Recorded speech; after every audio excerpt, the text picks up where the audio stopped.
Welcome to Honest Brew, unfiltered conversations on business growth. I'm Shell from Visual Caffeine. I'm Monique from Mojo Design. And I am Sarah from Indigo Elephant. You've come to the place where three small women business owners gather and share what's really working, what's not, and what we wish we would have known sooner. Whether you're just starting out or years into your journey, come sit in our tea time where we talk about challenges and celebrate the wins together. Grab your tea and join the conversation. And I want to note that many viewers do not know that we actually have a spot on our website where you can join an email list and you will get relevant downloads to every episode. Now, not every episode has a download, but the ones that we feel that you would really benefit from that download, you will then be on a list to automatically receive it, as well as you'll be notified of our next episodes. But with that, I want to jump into our topic here because all of us, I believe here, have experienced this to some level. And it's the pressure to start strong. What founders get wrong in that Q1. And with Q1 kind of drawing down, feel like this is an episode we all need. So we had new year, new goals, new strategy, new you, right? Mm-hmm. It's already drawing down to the end of this quarter. And with that, you're behind on all of the goals, those luscious goals that you had in mind already. So we are talking about the annual tradition of overplanning, overpromising, and wondering why the excitement in the end of December turned into absolute exhaustion now that we're drawing down to the end of this quarter. So why does January 1st feel so magical, ladies? I mean, you came off of maybe a week or two off and the mental shift of a new year starting. I just feel like society places all these things on us that we're supposed to make these goals for, business goals or personal goals at the beginning of every year. And I actually just don't do that. I never have. I think it is really important to make shifts in your business and your life to improve, over time.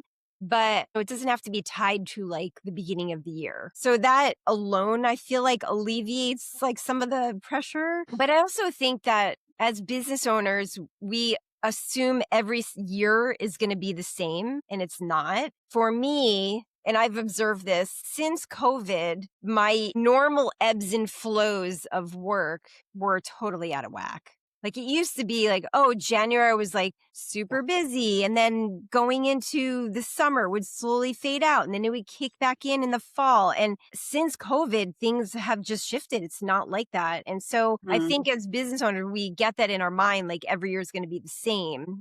And it's not. It's not always the same. So I think keeping in mind that the changes that you're making can and will affect the work that comes in and how that can tie into how your business is flowing. I agree with what Monique's saying, where it being like a societal pressure or an expectation. And I feel like with business owners too, there's this vibe of like, if you don't hit the ground running in January, your business is going to fail. You're not going to do these things. Like it's a very negative connotation. And I definitely fell into that trap.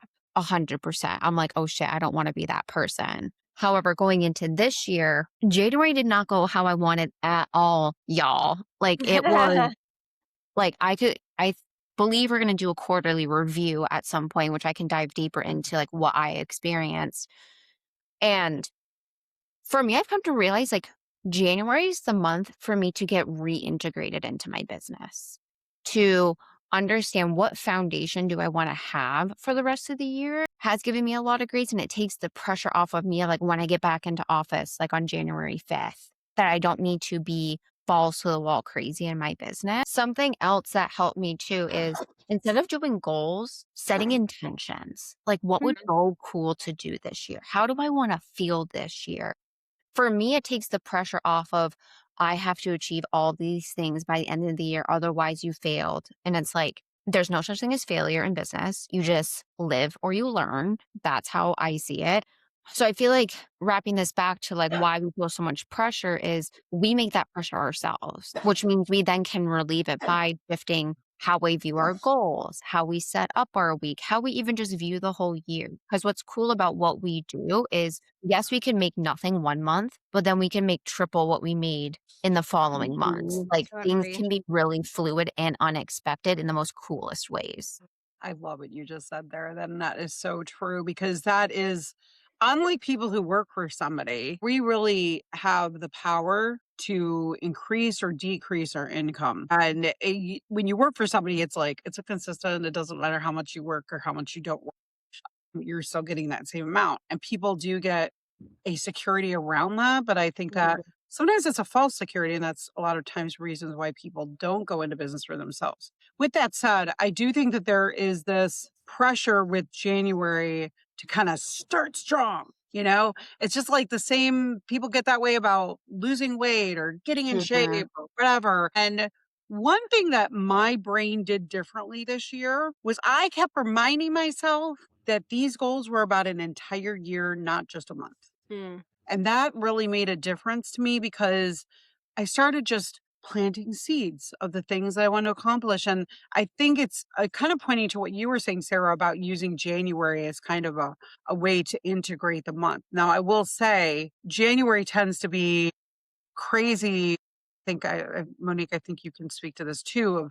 It tends to be a crazy month for our industry because all our clients are in that mode too. So it's like, I need this and I need that. And I'm sure, Sarah, you have a certain amount of that as well. I think that there is this place, and I think this is kind of a deeper root, maybe, is what is that difference between an inspired planning versus sustainable planning? Mhm.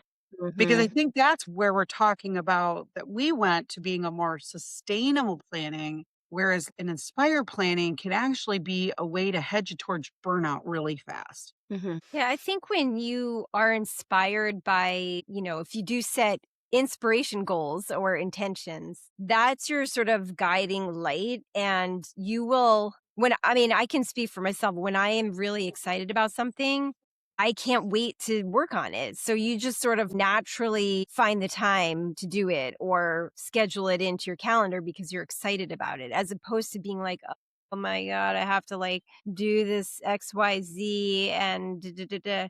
So I love that idea so much of just the inspirational points that can guide you as opposed to more tactile ones that maybe don't really serve you. I feel I have a different thought on this because I definitely agree. Lean into excitement or things that are exhausting you because that is kind of like your body's natural way, and especially as women, our intuition being like, do this, maybe pause, don't, whatever. However, what I've experienced sometimes with leaning too far into inspiration or excitement is that those can be fleeting because what excited you now could exhaust you the next month. So I feel Mhm. like it is allowing yourself the flexibility of rechecking in on what excited you, your goals or intentions each month, because you may be like, you know what, I don't want to do this anymore. And Mhm. that's okay, because that's just opening the door for something else that you're wanting to explore more. And I also feel like what can get people caught in the trap is that they just write down the cool things, but then they don't backtrack to like, what's the bare minimum I need to do to actually reach it? Because then I feel like those dreams will always be your dream. It won't be a reality that you can actually experience. And I know for myself in this season, I'm like, what's the bare minimum? I just want to do the bare minimum to ensuring that the needle's moving. Because for me in this season, I used to always prioritize business or schooling. That was always number one.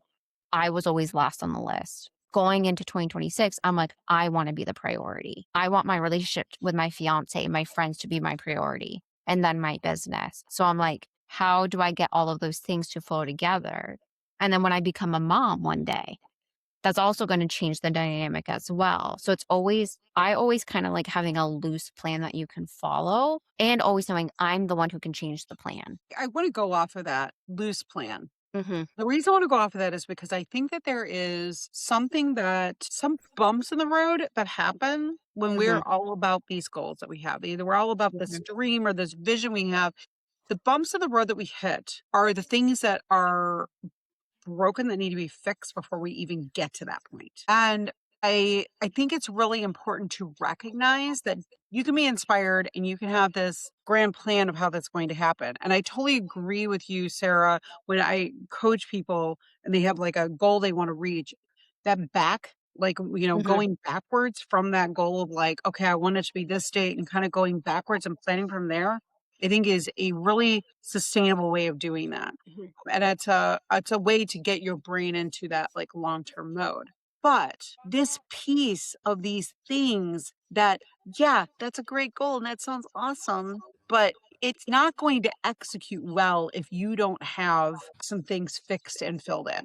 And this is actually one reason at my company when somebody even comes to us and they have a brand, and they just want a website or they want us to handle like content creation or something of that nature. This is why we still do the discovery. Obviously we need to do the discovery to know them, but we Mhm. also do the discovery and make sure there's no cracks in their brand foundation before we move forward in any way in because I'm sorry, we can't content create for you if you have big gaping holes in your brand foundation. We need to make sure that sucker is solid because just because someone says they have a brand, it doesn't mean it's a solid one. It doesn't mean it's one that I can't say contradictions on, like, okay, you say this, but then you say this, and like, I'm going to accomplish this goal. Okay, what does that mean and how does it impact other things? And are those other things solid that this goal can actually happen? I'm curious, do you guys agree or do you Yes. have a different thought on that? Yeah, I totally agree. We all have our big, hairy, audacious goal, right? Like that's what it's called. But if you don't break that down into bite-sized pieces that you can, like these mini achievable and feasible goals, then it's not going to happen. So I like to literally write almost like an outline because an outline gives you hierarchy, right? It's like the big chunks, bullet one, two, three. And then inside of those, there's ABC. And then there might be another one, two, three inside of the ABCs. And so you have this like overarching kind of concept, and then you break it down into these smaller pieces that are much more achievable. And so scattering that in a strategic way throughout the year makes much more sense than saying, I ain't accomplished this in like the first month of the year. I love how you brought up foundation because I talk about that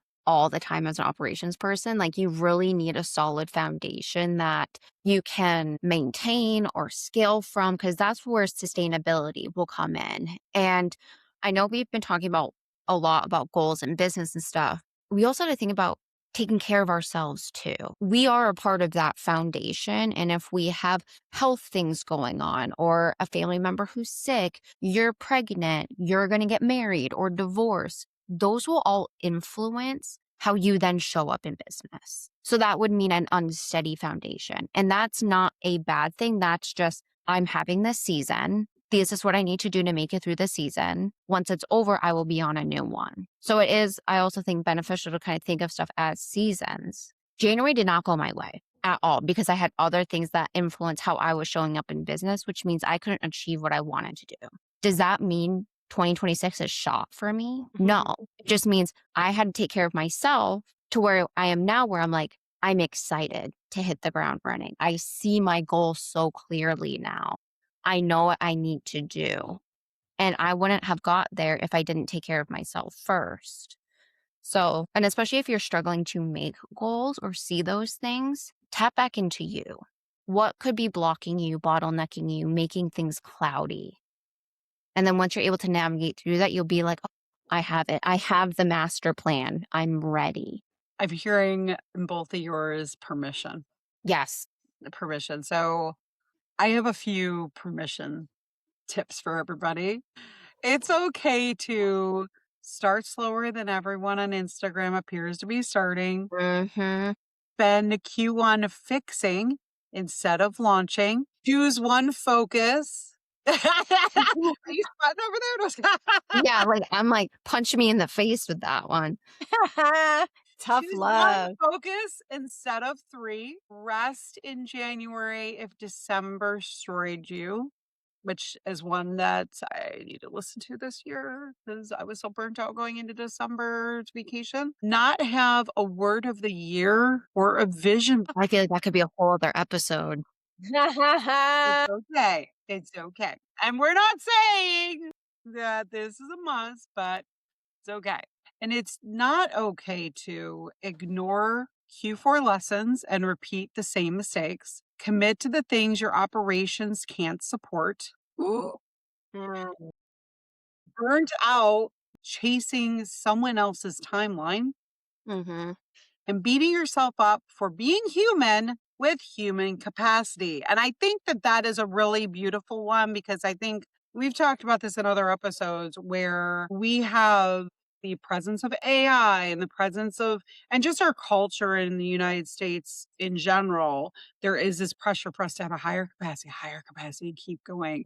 But I don't know, ladies, I'm all about the slow, the space, because I get way more done when I have the slow and the space. Do Mm-hmm. you guys disagree with anything I listed there? No. Absolutely not. I do want to lead us to a quote to sit with.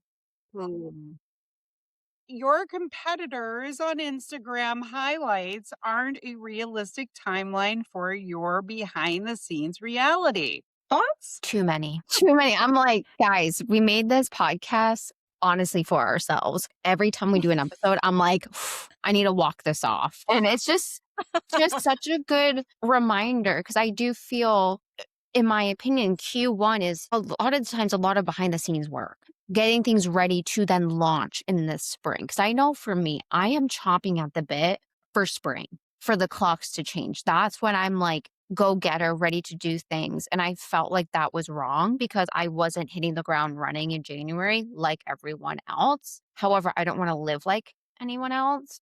So why am I letting that influence my decisions, my behaviors? So for me, it's like this has given me a permission slip to see my business differently, to have more acceptance and grace around how I'm operating in this season. And I really hope other listeners are feeling that same thing I am. I mean, I wonder, you guys are going to laugh, if the behind the scenes stuff that is like shows up in January, was that like recorded in December? You know, it's like, I think that we're all in the same mindset. I mean, every year, January is supposed to be this like crazy year, or, you know, just Q1 is like that's when you really like get in your flow and you pump up. But yet everyone that I've talked to in my circle in the past like month has been like, I don't know where January went. It's like come and gone. You know, now I'm like, now it's like, you know, it's February and I didn't get all this stuff done. And so it's just like, why is there a way for us to collectively just say, this is how January is now. It's not going to be like, okay, we're setting all these unrealistic goals, but how about let's like change the vibe and just say, this is the way that it's supposed to be now. I just feel like that's more realistic, and it just seems like it's the way everyone's feeling anyway. So why are we pretending, you know? We need a collective chill pill. Yes. Like take several seats, y'all. It's fine. And I'm going to move into a love punch before the last sips. How about that? Yes. Founders who finish Q1 strong aren't the ones who started with the biggest plans. They're the ones who started with sustainable plans. Mm-hmm. You need to hit the ground with a foundation that won't crack when you start to run. The race is long, start steady. Starting steady isn't the same as starting weak. And with that, last sips.